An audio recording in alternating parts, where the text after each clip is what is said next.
നമസ്കാരം, ഞാൻ ഷോണിമ. ചെമ്മണ്ണൂർ ഇന്റർനാഷണൽ ജുവലേഴ്സ് കൗമുദി ഹെഡ്ലൈൻസിലേക്ക് സ്വാഗതം. Powered by ARMC, presented by NCDC. താമരയ്ക്ക് തിരിച്ചടി.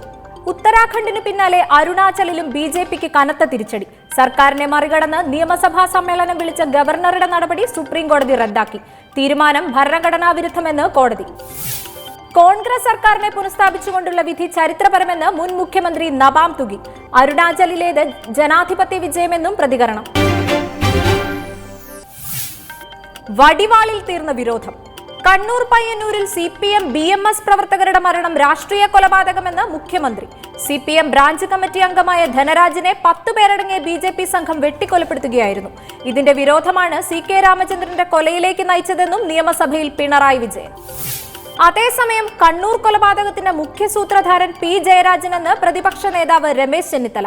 കേരളത്തിൽ അക്രമം അഴിച്ചുവിടുന്നത് CPM-ഉം കേന്ദ്രം ഭരിക്കുന്ന BJP-യുമെന്ന് K മുരളീധരൻ. എന്നാൽ സംഭവത്തിൽ പോലീസ് കാര്യക്ഷമമായി ഇടപെട്ടെന്നും ജില്ലയിൽ സ്ഥിതി ശാന്തമെന്നും മുഖ്യമന്ത്രി. അതിനിടെ പോലീസ് മേധാവി സ്ഥാനത്ത് നിന്ന് സെൻകുമാറിനെ മാറ്റിയത് കേസിൽ വീഴ്ച വരുത്തിയത് കൊണ്ടെന്ന് സർക്കാർ.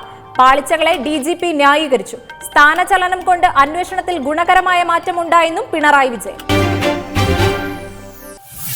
ദൂരേക്ക് നീളുന്ന തിരച്ചിൽ. മലയാളികളുടെ ദുരൂഹ തിരോധാനത്തിൽ അന്വേഷണം കേന്ദ്ര ഏജൻസിയായ റോയ്ക്ക്.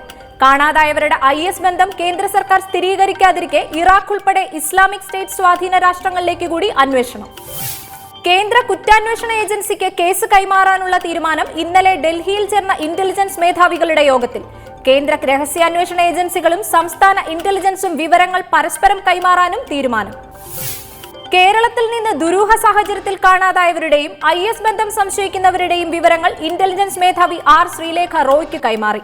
ഇവർക്കായി കേന്ദ്ര ഏജൻസികൾ അഫ്ഗാനിസ്ഥാൻ, ഇറാഖ്, സിറിയ, യമൻ എന്നിവിടങ്ങളിൽ തിരച്ചിൽ നടത്തും. പാഴാകുന്ന ശാന്തിദൂത്. അശാന്തി പടരുന്ന കാശ്മീരിൽ സംയമന ആഹ്വാനവുമായി UN ഇടപെടൽ. പ്രക്ഷോഭകർക്ക് നേരെ മിതമായ ബലപ്രയോഗം മതിയെന്ന് സ്ഥിതിഗതികൾ വിലയിരുത്താൻ ഡൽഹിയിൽ ചേർന്ന ഉന്നത യോഗത്തിലും തീരുമാനം. അതേസമയം അക്രമങ്ങൾ പൊട്ടിപ്പുറപ്പെട്ട് 5-ാം ദിവസവും ശമനമില്ലാതെ സംഘർഷം.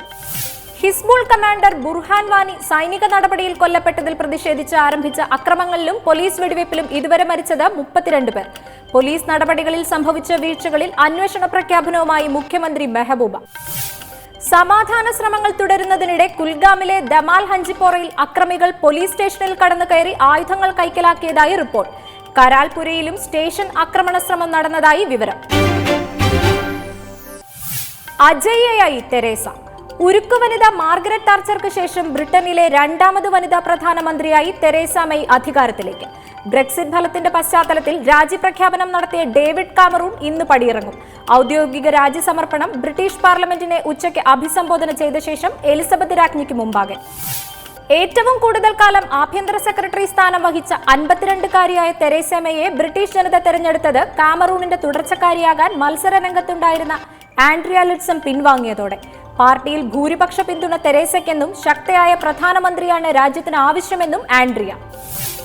6 വർഷമായി ആഭ്യന്തര സെക്രട്ടറി സ്ഥാനം വഹിക്കുന്ന തെരേസ മെയ്ഡൻ ഹെഡ് മണ്ഡലം രൂപീകരിച്ചതു മുതൽ അവിടുത്തെ MP ആണ്. അതേസമയം പ്രതിപക്ഷ സ്ഥാനത്തേക്കും ബ്രിട്ടനിൽ വനിതകളുടെ പോരാട്ടമെന്ന് സൂചന. Chemmanur international jewellers Kaumudi headlines powered by ARMC, presented by NCDC സമാപിക്കുന്നു. പുതിയ വാർത്തകളുമായി 1 മണിക്കൂറിന് ശേഷം വീണ്ടും കാണാം. നമസ്കാരം.